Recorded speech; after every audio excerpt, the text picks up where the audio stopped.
Eh, Creo que está a mano, estoy esperando que producción me diga si lo tenemos al doctor Andrés Palas ya con nosotros, creo que sí. Buen día, Andrés, Raúl, ¿cómo ¿cómo te va? estás? Buen día.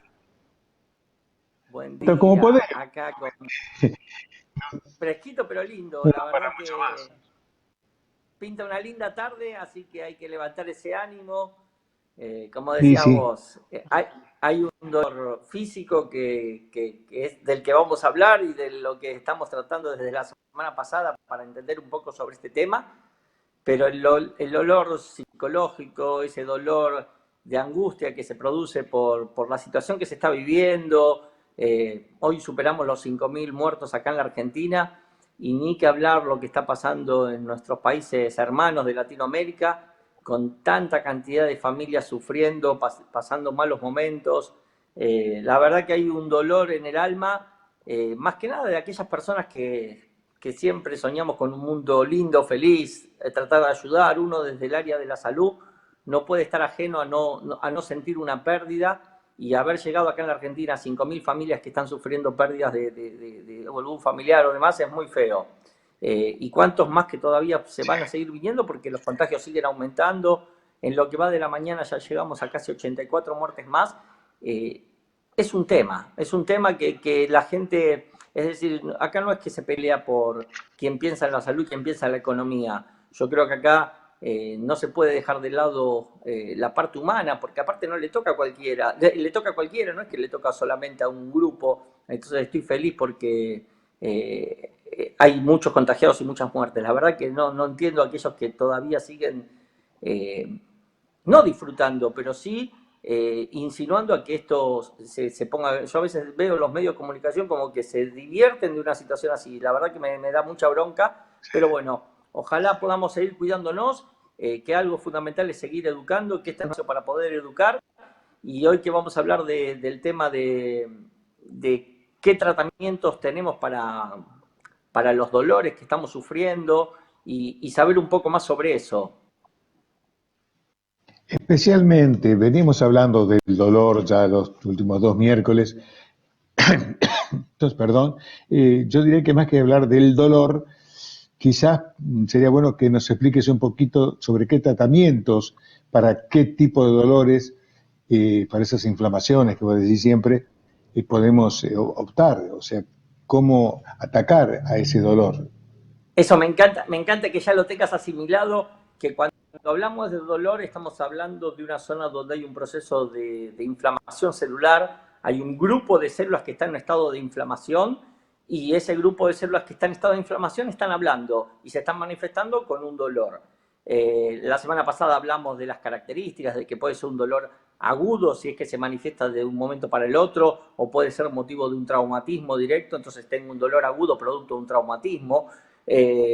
Puedo tener un dolor producto de una infección, un dolor de garganta, un dolor en el pecho, producto de alguna infección o de un estado de angina de pecho, producto de quizás una arteria tapada. Entonces, en todos esos procesos donde se manifiesta el dolor, habíamos dicho que hay procesos inflamatorios.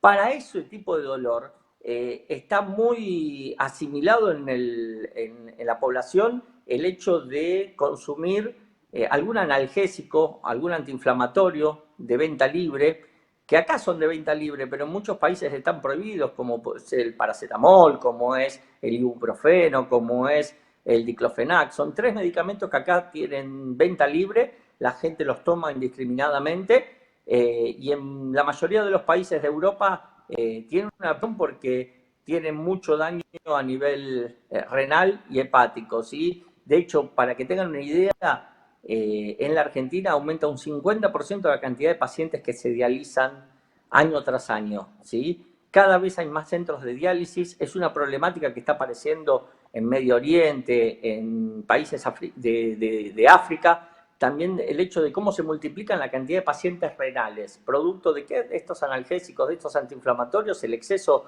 de estas medicaciones que te generan una nefrotoxicidad, un daño a nivel de los riñones importante. Así que bueno, lo que les decía, está acostumbrada la gente a tomar un analgésico o un antiinflamatorio, ¿sí? El analgésico va a ser un efecto de analgesia. Lo que se dice es tapar el dolor sin trabajar específicamente el proceso inflamatorio. Y los antiinflamatorios tratan de ir a normalizar ese proceso inflamatorio celular fijándose en la pared de una célula y haciendo un efecto sobre ese proceso inflamatorio local, ¿sí? Pensar que hace 30, 40 años atrás todo se trataba con esteroides, con lo que son corticoides.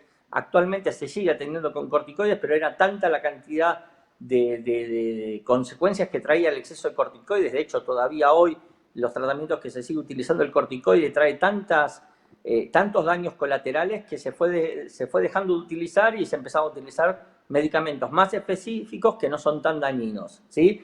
Pero no solamente tenemos que hablar de los analgésicos inflamatorios, sino que también dentro de la medicina tenemos herramientas, aparte de las farmacológicas, hay nuevos tratamientos médicos, las infiltraciones con lidocaína, hay médicos que hacen bloqueo a nivel de columna, hay infiltraciones que se sigue poniendo, obviamente, corticoide y algún analgésico para trabajar esa zona de inflamación. Hay tratamientos médicos con ozonoterapia, donde se aplica el ozono como si fuesen inyecciones, o se trata de ozonizar la sangre para que aumenten los niveles de oxígeno en las zonas donde hay inflamación.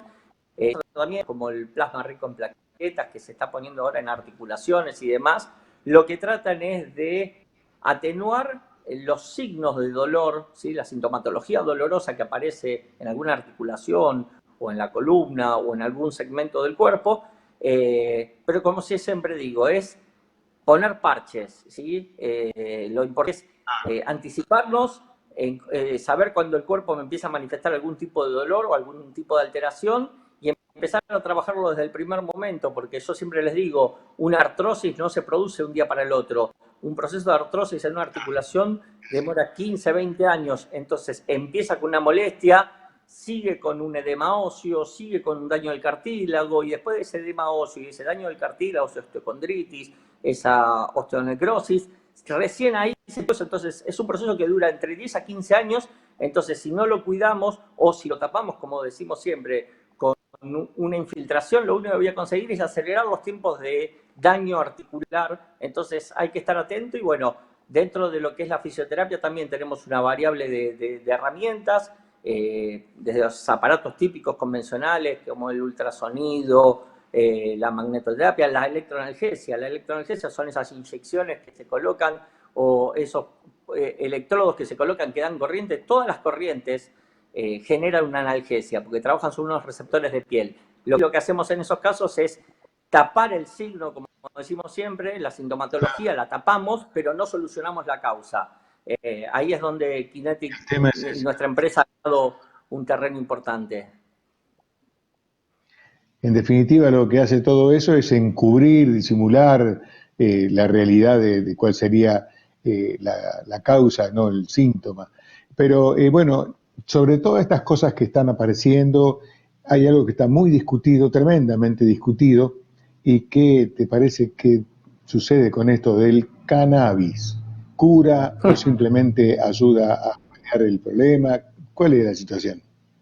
Bien que lo trajiste a la charla porque durante este periodo he recibido muchos mensajes de gente que está interesada en el aceite de cannabis, que es algo que se está poniendo de moda, no solamente para lo que está verdaderamente habilitado acá en la Argentina, que es para ciertas patologías psiquiátricas o ciertas patologías neurológicas como es la epilepsia refractaria, que es evidentemente el primer caso donde está autorizado el consumo del aceite de cannabis. Hay que entender que el aceite de cannabis, al igual que cualquier otro medicamento farmacológico, no deja de ser una droga, así como una droga es legal, otra droga la catalogan como ilegal. El tema es los efectos que produce a nivel se produce igual que una medicación a nivel de los receptores. Hay en el cuerpo, tanto en el cerebro, como en algunos órganos como el pulmón y algunos órganos del sistema nervioso autónomos, hay unos receptores específicos que son que llaman endocanábicos, que son receptores de membrana. Yo siempre les explico que esto es como si fuese los receptores son como las cerraduras para ingresar a la célula, ¿sí? Entonces, siempre esos receptores es donde se fija un fármaco.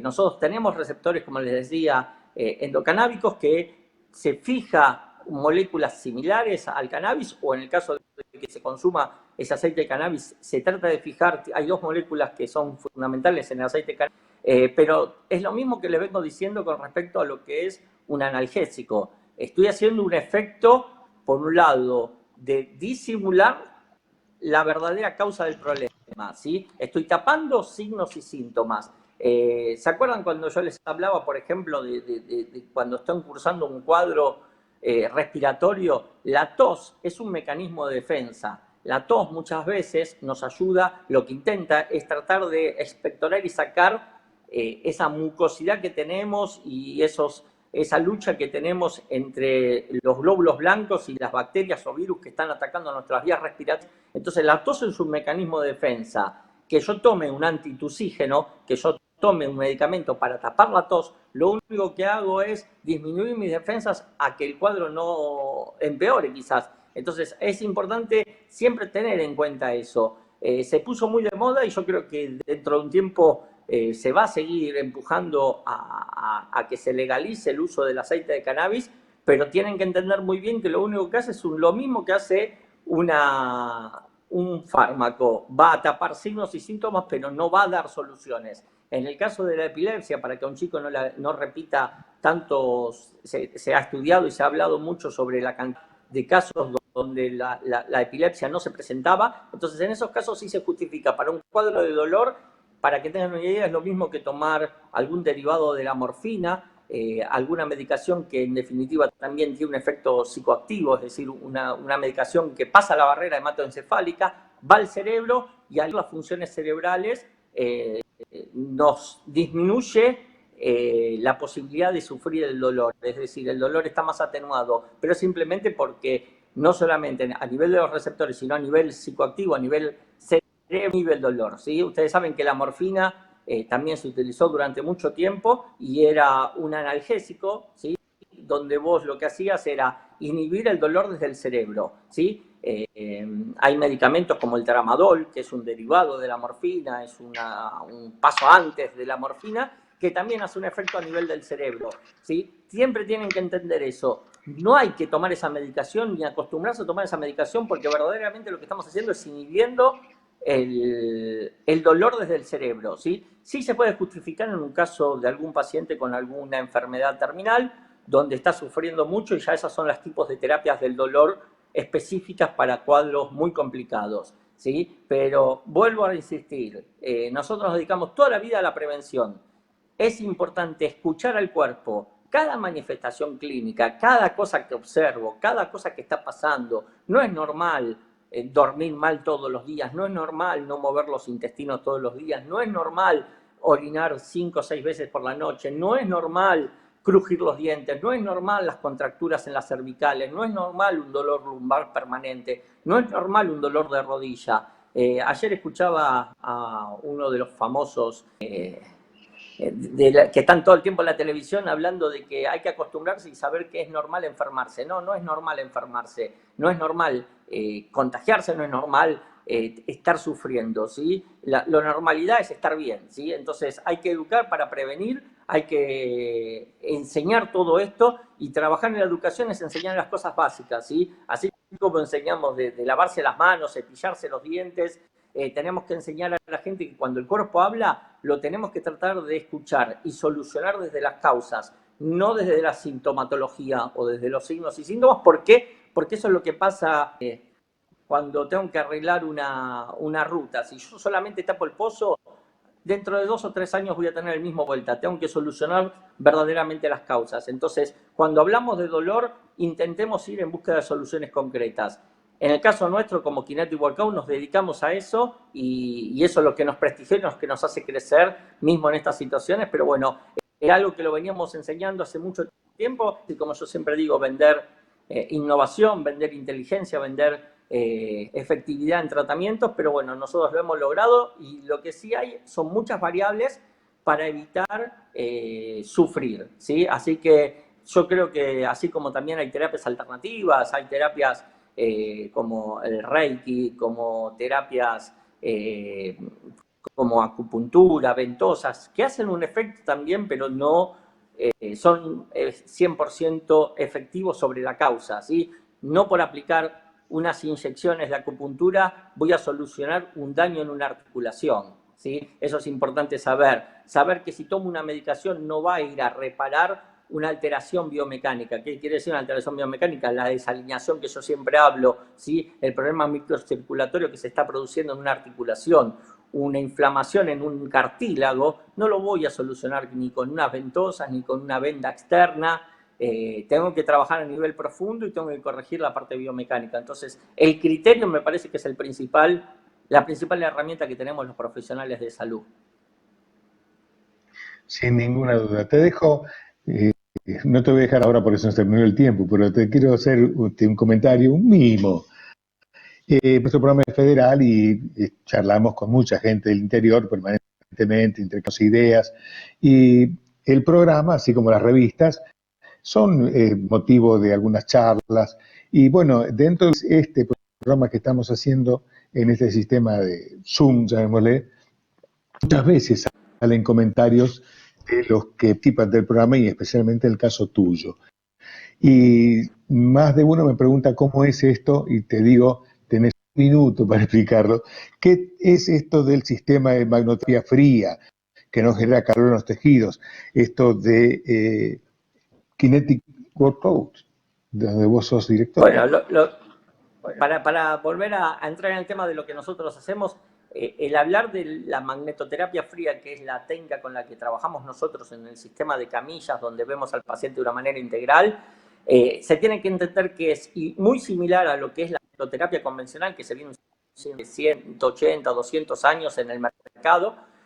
Ustedes van al vestuario, al centro médico del Barcelona, del Bayern Múnich, del Paris Saint-Germain, de la selección argentina, de la selección brasilera, todos trabajamos con magnetoterapia. El tema de haber incorporado este tipo de campos magnéticos que no generan calor es lo que hace de lo que yo les expliqué la semana pasada, la anterior y hoy mismo, acerca de que cuando se produce dolor, lo que tenemos es inflamación. Entonces, si yo tengo inflamación y trabajo con alguna terapia que genere efecto térmico en el cuerpo, es decir, que genere una fricción, que genere un aumento de la energía a nivel celular, eso genera inflamación sobre lo que está inflamado. Entonces, a mí siempre me enseñaron en la universidad excelentes docentes, pero que bueno, desde su también desconocimiento, porque a veces hay muchos que sabemos de libro, pero no sabemos desde la ciencia, desde la investigación, desde los trabajos científicos.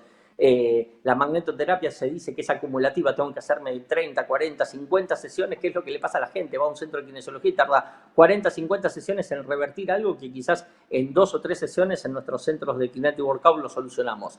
Así que bueno, cortito, la magnetofría no genera calor, normaliza los potenciales de membrana de las células, lleva sangre y oxígeno porque genera una vasodilatación por inducción a nivel de los vasos sanguíneos. Estamos inaugurando en 10-15 días Kinetic Workout City Bell con un nuevo modelo de camillas que ya los vamos a presentar y los vamos a mostrar en la revista Tiempo Pyme de la edición de agosto, y así como en Tiempo Rosario, que ahí estuve viendo que ya está todo listo y la verdad que los felicito por las 2 ediciones de las revistas. Bueno, te agradezco, sabes que sos parte de todo eso, que ayudás a que se prestigien estos medios y sirvan para algo, porque nuestra intención acá, más que ser un gran negocio, es llegar a explicar, contarles, entretenerlos. Te agradezco mucho, como todos los días, y el miércoles veremos con qué con qué tema le decimos a la gente qué hay que hacer o qué no hay que hacer, que a veces es lo más importante. Te agradezco Siempre mucho. sobre la prevención. Un beso grande, Raúl, un beso a Yami y un beso a Willy, a todo el equipo.